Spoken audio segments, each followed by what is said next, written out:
How's it going, guys? Andrew with American Diesel. So behind me we have a 2013 Ram 2500 with the 6.7 Cummins. And so the complaint on this one is as a parasitic drain, pretty much they let it sit for just a couple of hours and the battery goes dead. So a little bit of backstory on this one. This one was actually sold like this. They couldn't figure it out. I want to say there was some stuff done to it and a couple of mods that was done to it. So yeah, let's dive into this parasitic drain. Let's see what's going on.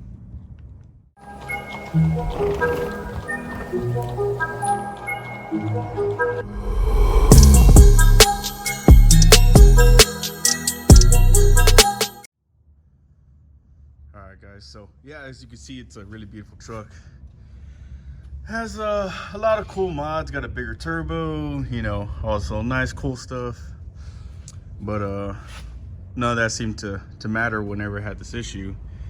So it has this parasitic drain on here, and as you can see, we're pulling more than roughly about 4 amps. So yeah, that's enough to kill a battery. So full disclosure, pretty much I already diagnosed this. I'm just kind of go through the process of, you know, how I did come up with solution to this problem. So put my amp clamper on here, saw we're taking about 4 amps. And so I was putting my amp clamper on all these wires to try to see where exactly the amper's going to. Then I seen that it was coming to this box.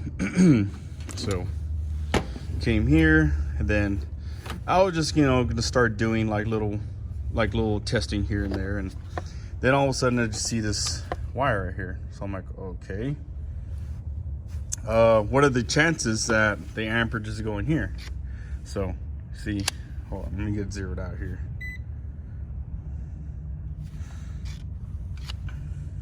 So yep, sure enough, that's what's killing the truck. So if you look on here on this little diagram, they're hooked onto 60 and 62. So 60 is for the under hood lamp that's under here, and then the other one's going to the clutch. And so the guy was pretty much telling me that the AC was kind of like, you know, working on and off, but I'm pretty sure the reason why was because his AC clutch was just on all the time. So let's see right here. Let's check it with test light.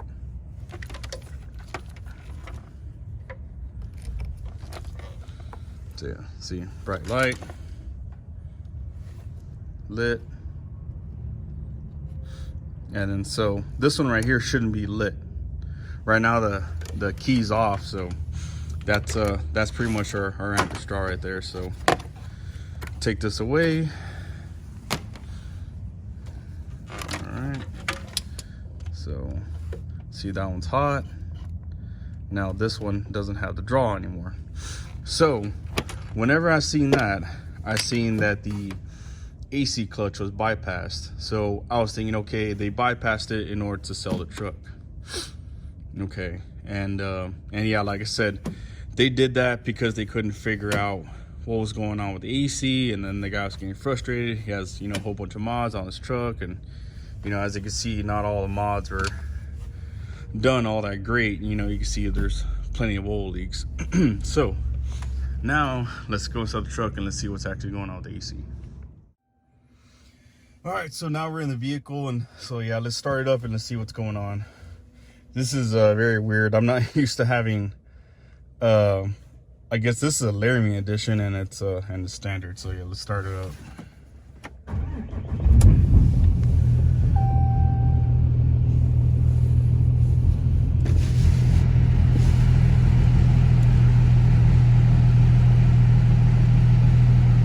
Okay, so let's just go to codes so we can see what I was seeing.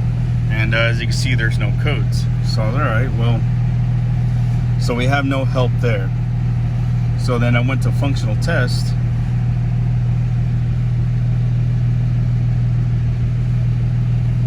Okay, then I went to AC request.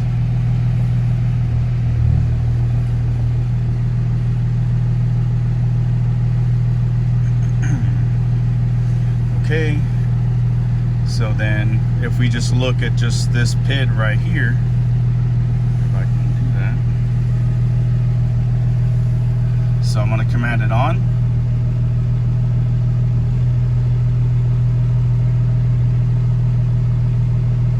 And I don't know if you heard it or not, but the clutch actually kicked in whenever I commanded it on. Okay.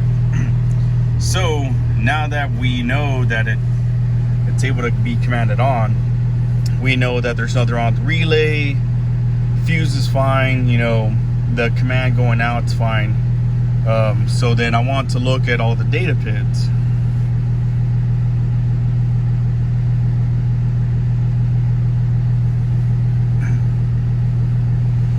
So I started coming through and messing with the buttons, and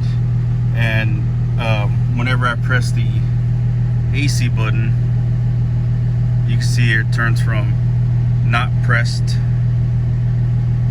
to pressed. See, moves to pressed. So pretty much all the commands that was coming from here and from the bottom controller, all that was fine. So I was just going through here and seeing what's going on, and so I had seen this one right here, this evaporator temp. I'm like, So whenever I was doing this yesterday, it was marking that it was 4 degrees, and then the outside temp was probably like 70. I'm like, well, that doesn't make any sense. So then I came over here. I'm gonna go to custom. That way you can see just the data pins that I was looking at. So deselect, and I just want to look up the evaporator list view.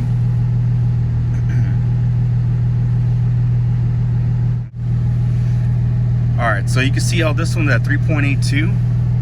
This is at -4. So the reason why it didn't throw a code for it is because it's still within, it's not at 5 volts and it's not at 0 volts. So the only way it's gonna trip a code is if this thing's at 5 volts, that it knows that there's an open, and then vice versa. It's only gonna throw a code if it's at 0 volts. So the only way that this evap temp sensor is gonna throw a code is if there's a open or a short. So as you can see, it's neither. So this sensor has enough resistance in it, or the wiring, either or, has enough resistance in it that it's still within the realm of possibility. So even though, yeah, it's -3, even though it's within the realm of possibility, it's not enough for it to set the code. Okay, so now that we know that, we're armed with that, I went to my service information. So I'm gonna go over here, and then I was looking at where the evap temp sensor is at. So basically all you do is remove the battery cables, which I didn't do, remove the glove box, and the other panel right here, which I already have off. So let me come around over here, let me show you where I was looking at. All right, so now that we're on this side, let me let me show you what where the sensor lives at. So this is the evap temp sensor that I was looking at that was kind of skewed. So if we look over here, get this propped up. So yeah, if we look over here, so yesterday when I was looking at it, of course it was a little bit hotter than it was today. Sorry for the noise. I have the heater on over here. It's pretty cold. So it's about like 30-ish degrees here inside the shop. And so if you can see right here, we're about like -3, and over here we're about like 3 volts. So like I was saying earlier, with this not being all the way at 5 or 0, it's not going to set the code. So now they're over here, we see where that sensor's at. Now, so what I'm going to do is I'm going to unplug it, and then we're going to continue with our testing. So yeah, let me get this thing unplugged, and let me see maybe if I can do it with one hand. It's going to be kind of difficult because these connectors are pretty small. Okay, so yeah, as you can see, when I disconnected, it shot up to like 4.98 volts. Okay, so yeah, this is the sensor I was talking about. So now what we're gonna do is we're gonna do our circuit testing. So with this being a 2-wire thermistor, all you have to do is just check for 5 volts and for a ground. Okay, so let me see if I can do this with one hand.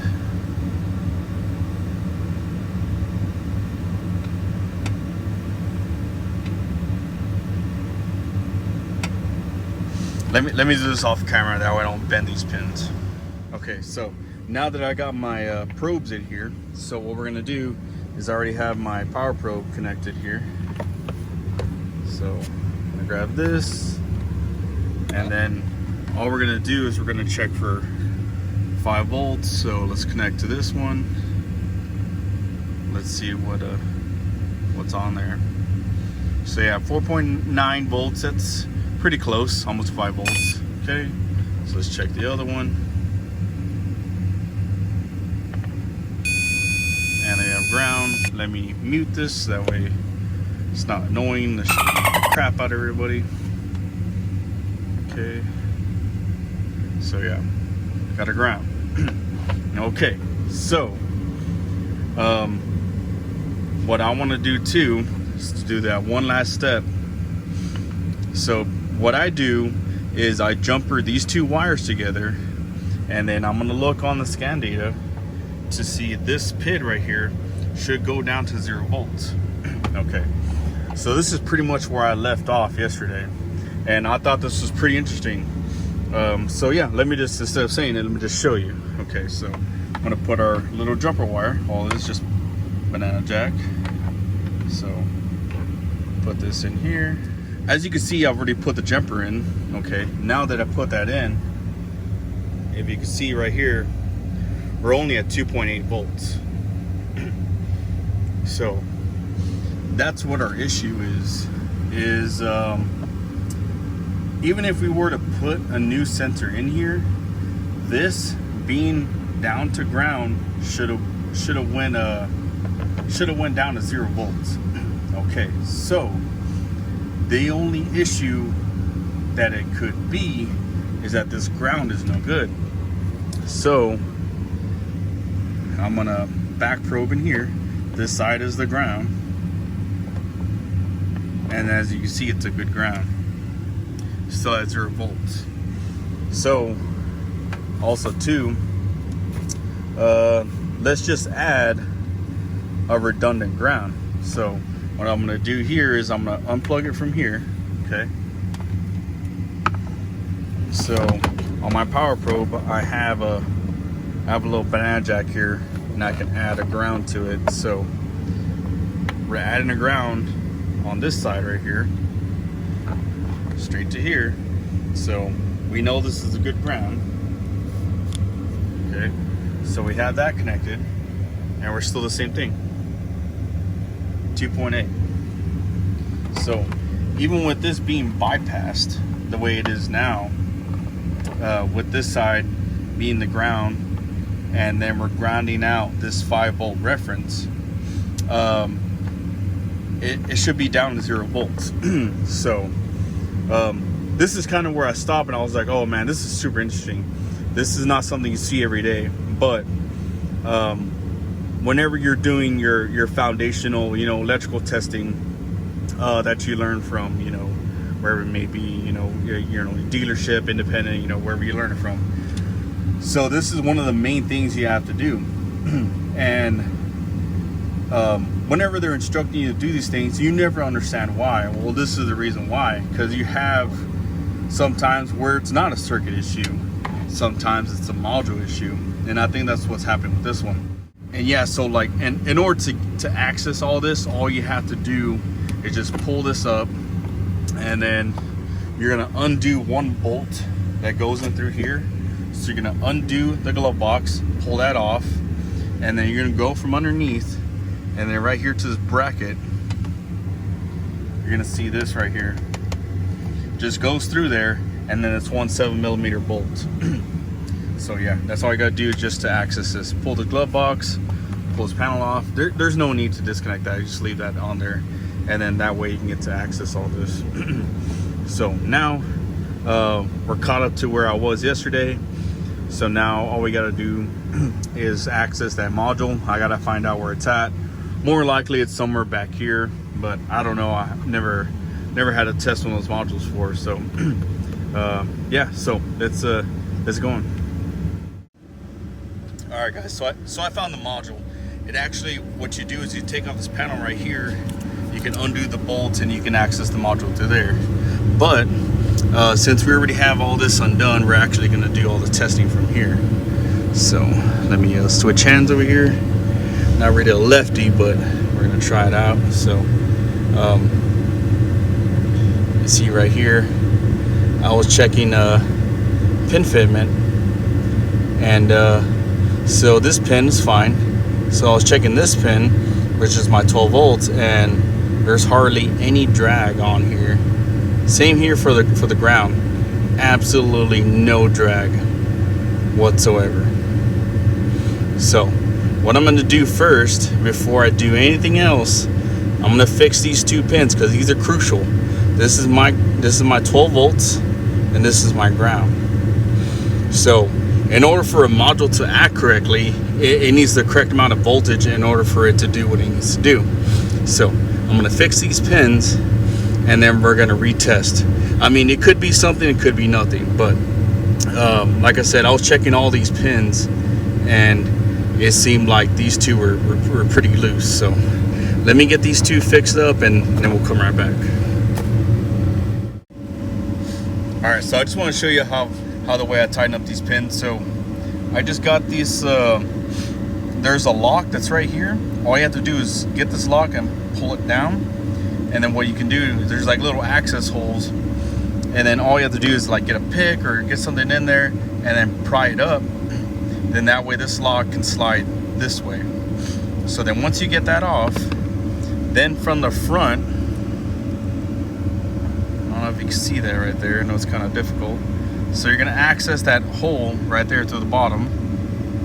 You get it zoomed in. So yeah, you're going to access that hole that's below the terminal, and that's going to let you go from underneath, and it's going to slide through here, and it's going to allow you to pull this pin out. So yeah, now that we got that pulled out, now I can show you how the way the pin tension is on this one. So let's get this put in here. So yeah, as you can see, there's like no pin tension whatsoever. I could just in and out.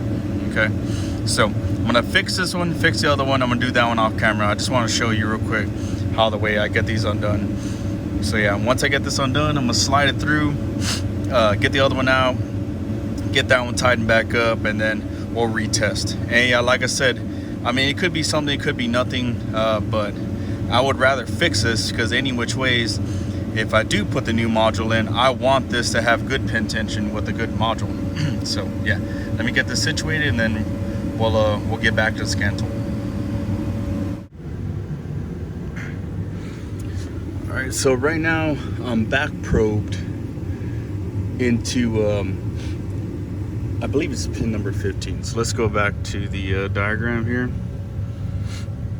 Yep, so I'm back probed on number 15 right now. So 15 and 16, that's what goes for the evap temp sensor. So I already checked 16, that one's fine, that one's good. So the one I'm having issue with is number 15. So I'm back probed into it, okay? And let me show you right here. So we have 4.89 volts, and we're gonna go to the scan data. And 4.9, close enough. So this is what we're gonna do. We're gonna pull this down to ground, and this should show the highest temperature that it can read, and this should show 0 volts. Okay, so let's put this in here, and as you can see, that's reading 0, but that over there is reading 2.7. So basically us bypassing all the way up here to the module and we're grounding out right there. And over here is showing us that it's not going down to 0, but at our meter it is showing that we are going down to 0. So the only thing that's left is this module is right here. So now what we're gonna do is we're gonna check for power and ground. I already got these 2 pins over here and my test bulb.